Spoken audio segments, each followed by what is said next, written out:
Prieš dabar jau 24 metai, tai buvo ten 92 metais. Vyras buvo Vokietijoje, mes pirmą kartą išleidom, buvo toks gyvenimas, kad reikėdavo važiuoti ir labai buvo ilgesys, laukimas. Ir su mažaja pirmagimė mergytė mes visą laiką laukdavom jau, kada čia tėtis grįš iš tos Vokietijos. Ir užsigirdo per televiziją, tada atsimenu tais ilgais žiemos vakarais, kad pradėjo minėti Valentinas.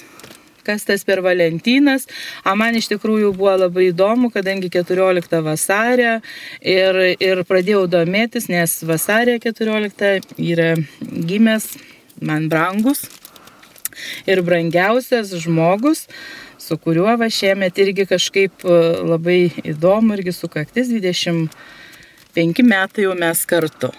Ir taip, kad pradėdama kultūros darbuotoja, aš jau 10 metų dirbdama, aš Valentiną tą sureikšminau labai, kadangi mūsų šeimoje ta šventė tapo dviguba šventė.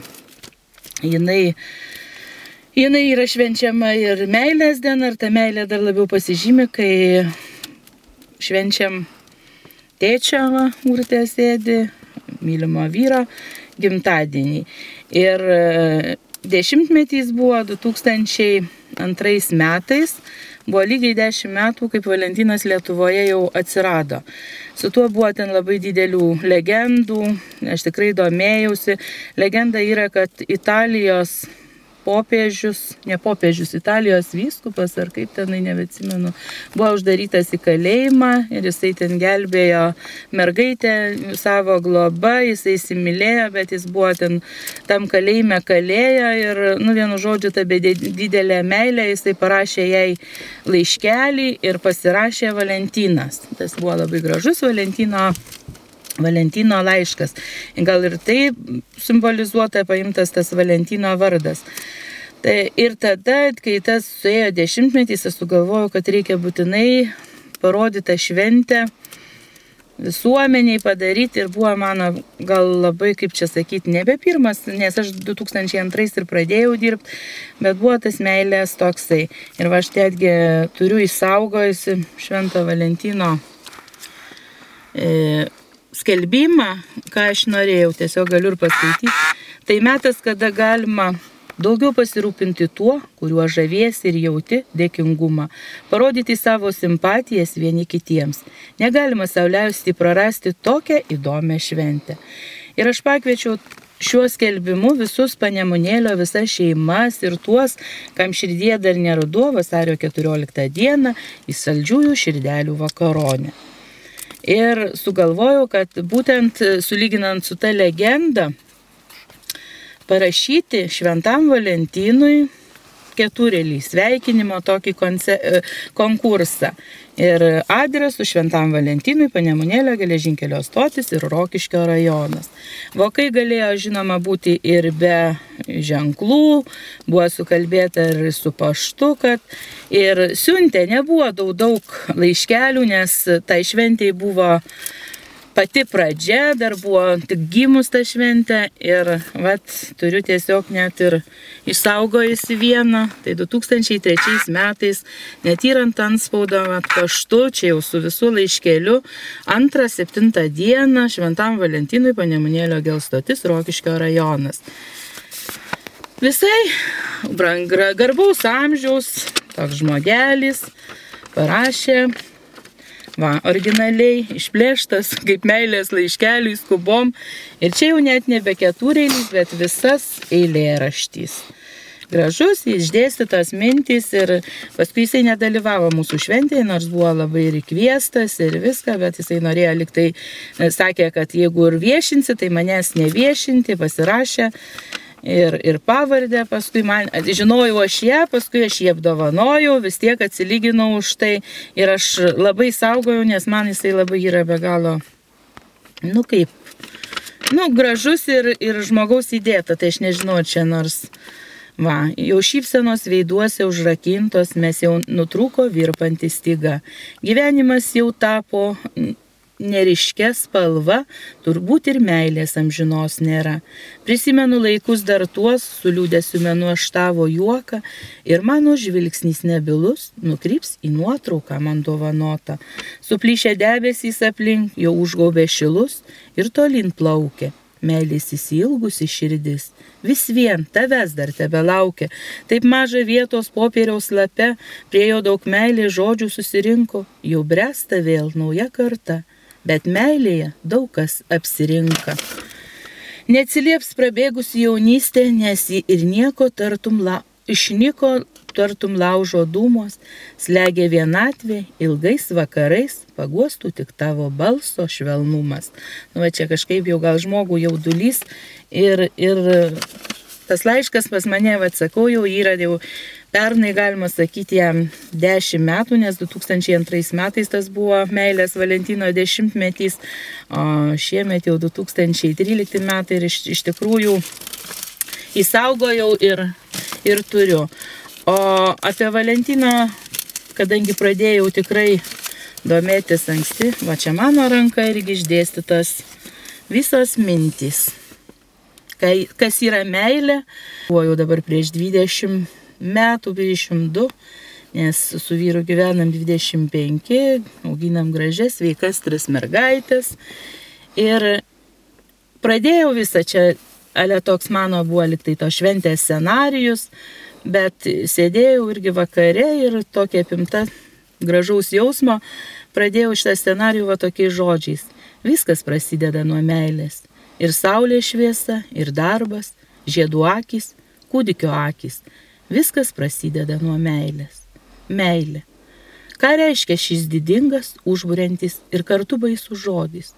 Tai aistra, malonumas bei smalsumas, ne sakys kitas. Tai amžinas lietuviškasis moteriškumas, angeliškas jausmingumas, nekaltas motiniškumas. Maža to, pridurs trečias, tai tobuliausiai žmonių santarvė, kurią sudaro vyro išminties trauka ir moters. Aukojimasis tai vienas didžiausių pasaulio silpnybių. Atrodo, nieko negali būti amžinesnė ir visuotinesnė už meilės jausmą. Ir netgi pasirėmiau tokį liaudies išminties, nes iš tikrųjų tai yra tikrai liaudies posakiuose, kieno linksma daina, to ir širdis pakaina. Ir pakviečiau visus linksminti, ir jaunus buvo tada tikrai širdų tema. Ir dar liaudies pagal išmintį, koks šeimoje, toks ir viešumoje, nes tikrai jeigu viešumoje žmogui, mesgi dažnai pabendravę su žmogum ir suprantam, kuo jis patrauklus, ar jis švelnus, ar jis... Tai va, o Švento Valentino diena tai ir yra meilės diena. Daug įdomių dalykų apie meilę galima sužinoti iš žmonių gyvenimo. Didžiausia nelaimė yra ta, jog pamatome meilę tik tada, kai ji nueina. Nueina vieniša ir išdidi, graži kaip vasara nueina į miglotus tolius, palikusi mums tuštumą širdyje, sapnus ir amžiną laukimą. Ir mes amžinai jos ilgimėms ir laukiame. Tai šiuos žodžius parašė A. Šateris. Manau, kad tai tikra tiesa. O kas yra ta meilė? Turbūt kiekvienas ją suprantame savaip ir mylime. Juk dažniausiai vos prasidėjusią draugystę vadiname meilę, kur vyrauja banalus jausmeliai, trumpalaikės aistros. Kiek daug apie meilę yra sukurta posmų, dainų, netgi daina Neklauskit meilės vardo, jei 1000 vardų. Kaip gražiai pasakyta.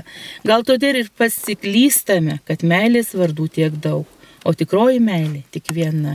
Ir jeigu ji tikroji, ji už viską brangesnė, ji individuali, kiekvienam kitokia, ji tartum neįsenkanti jausmų versmė ir džiaugsmo šaltinis. Visi širdies gilumoje norime mylėti ir būti mylimi. Norime švęsti visas su meilė susijusias šventes. Nors akies krašteliu pažiūrėti begalinių saldumų dvelkiančią melodramą. Taigi nepraleiskime progos, juk vasario 14 Švento Valentino diena. Tai diena, kai karaliauja visagalė meilė, o jos simbolis širdis. Tądien niekas neturi jaustis vienišas. Ir noriu savo tokį liktai ir baigti, tokiais irgi gražiai žodžiais. Vėl švęsime šeimoje tą šventę ir galgi galiu sakyti, kad ir savam brangiam žmogui, tai Koks jo vardas? Viliui.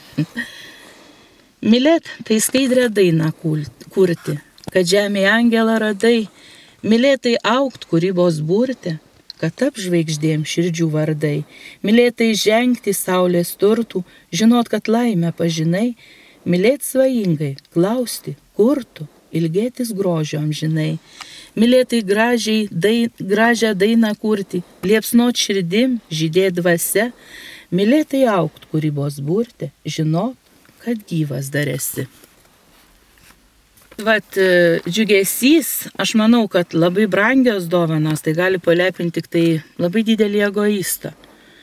O smulkmenėlė, kuri neįpareigoja ir žmogaus, tai yra pati gražiausia dovana.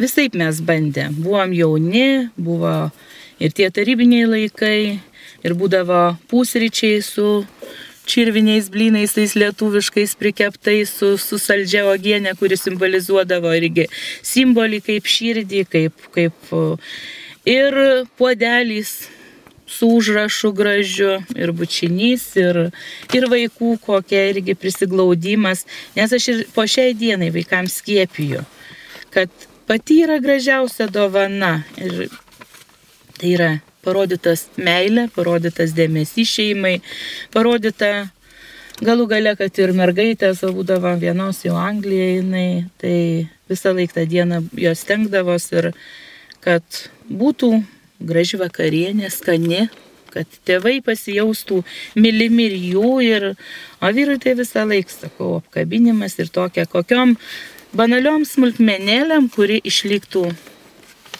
įrodytų švelnumą. O ką galiu pasakyti nuo jo, tai praktiškai kiekvienus metus gaunu, nežinau, ne pulkais tų rožių, bet po vieną, po kelias raudonas rožės. Ir paskui aš domėdamas šią istoriją, aš galvoju, kągi reiškia, nes kiekvienas padovanotas žiedas jis irgi turi kažkokią reikšmę. O raudona rožė tai yra meilės, ištikimybės ir tvirtybės spalva. Didelės raudonas širdelės ir kiekvienam aš jų pridariau daug. Nežinau, nes tada buvo labai daug jaunimo ir ant kiekvieno parinkau po meilės posmą. Bet jų buvo daug ir kiekvienas posmas aš pati žinojau širdį ir tai dariau, nesikartoja. Ir man kai buvo gražu, kai jie gavę širdelę, laukia, kai ten bilietuodavom tą jaunimą, atėjo ir skaitydavo. Man, pavyzdžiui, skaitydavo meilės kokį ir eina mergaitė, berniukas iš širdelės skaita. Toks susižavėjimas. Ir vakar šnekėdama su mergaitė, kad tikrai Valentinas jau visai nebetoli, aš prisiminimais dalinausi, varčiau, ieškojau tų savo visų užrašų apie meilę. Ir tiesiog atsiminimais mano Greta ir sako, mamytė, tavo ta širdelė daug kas tebesaugo iki šiol. Ir būtent Panemunėlį tokią Sandrūtę, Morkūnaitė, jie sakė, piniginė tebesinešioja ir šiandien.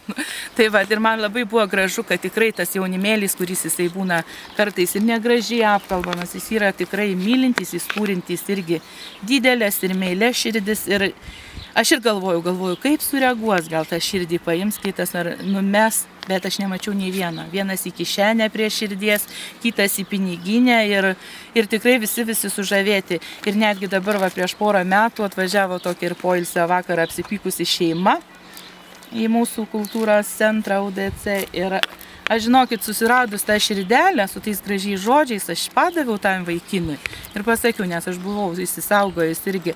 Ir sakau, tu paimk nuo to širdies, paskaityk ją eilės. Ir jinai tikrai tau viską atleis. Ir žinokit, pasitvirtino. Ir širdį padovanojo. Taip, kad sakau, čia tikri faktai ir jeigu kai kas paskaitys ar sužinos, tai jie tikrai prisimins tuos atvejus.